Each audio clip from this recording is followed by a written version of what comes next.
This is Evan Smith for ProBoxing-Fans.com. I'm here with legendary judge Harold Lederman. Now, Harold, this most recent fight with Guillermo Rigondeaux, a little bit controversial. It was very quick, but what do you make of that as as a judge?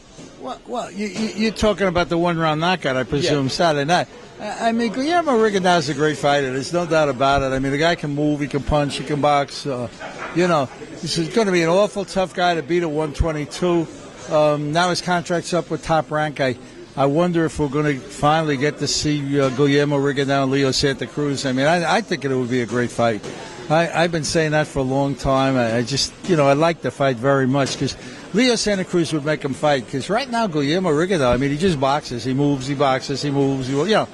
Nonito Donaire couldn't touch him except in one round out of the 12, I mean, and if you can beat a Nonito Donaire, you can beat anybody. Guillermo Rigondeaux is a terrific talent. He's certainly not a fan-friendly fighter.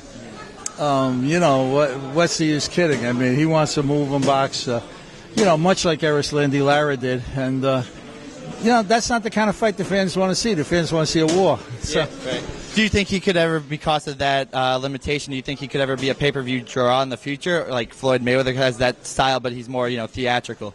No, Rigondeaux will never be Floyd. Floyd comes to fight. I mean, Floyd's in your face, and he'll stand to fight you.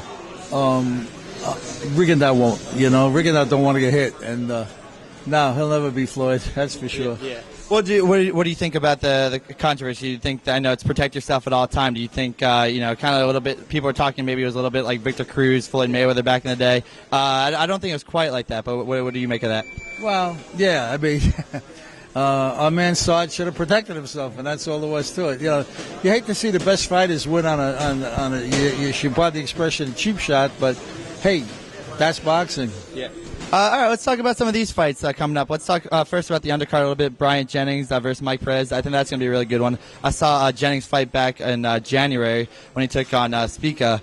How do you see this one playing out? Bryant's a pretty tall guy, and Perez comes to fight. I mean, big guy too. So what do you think about this? Well, I mean, I hate to comment on a fight that I got to keep score on, but I'll tell you this much: I think it's going to be a terrific fight, especially if Mike Perez gets back to the old Mike Perez that fought Magomed.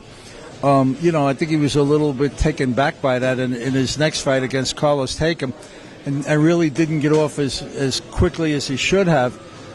He's certainly capable of beating Carlos Takam. He's quicker, he hits very hard, and he's big, and there's no question he's a top heavyweight. On the other hand, Bryant is one of the fastest rising guys I ever saw. Maybe it's because he comes from Philadelphia, where they have such great fighters and a great history of boxing. I think it's going to be a sensational fight. I think either guy could win. A lot depends on which Mike Perez shows up. I mean, if it's the same Mike Perez that fought Magomed, it's going to be a lot harder for Bryant Jennings than if it's the Mike Perez that showed up for Takam. So we'll see. Now, do you think the winner of that might get a guy like Deontay Wilder? Well, I don't know. I mean, Deontay seems to be waiting for Bermain Stavern for the WBC title.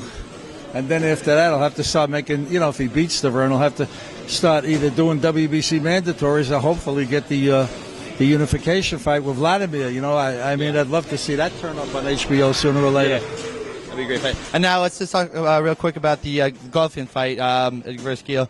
That one might not go to the cards. A lot of people are speculating. What do you think about this one? Golovkin's a very strong guy. Gil, they wanted to get that Chavez Jr. fight. They didn't get that time, but he's a pretty good fighter too. Yeah, you can't look down a road. You just got to see what happens on Saturday night. Daniel Gill's a very tough guy. We saw that when he fought Darren Barker. It's the fact that he didn't win, but he had Barker on the floor, and Daniel Gill just keeps coming and never stops throwing punches. So it's going to be interesting. I mean, you could almost compare it to Provatnikov and Chris Algieri, Gennady's a great puncher, and Daniel Gill takes a hell of a shot, and he ain't going to quit. So it's an interesting fight. And last, I just want to, since you did bring up Algieri, what do you think about that fight with Manny Pacquiao? How do you think, Algieri's got a lot of length, could you maybe work that jab, and maybe you think he has a chance to win on points against a great fighter like Manny Pacquiao? Yeah, I mean, he pulled off a miracle with Provatnikov. I didn't think he had a chance with Provatnikov, and he pulled it off. He certainly has the same chance against Manny, I mean, he's got a very unusual style. He boxes, he moves, he's very, very quick. He's quick on his feet.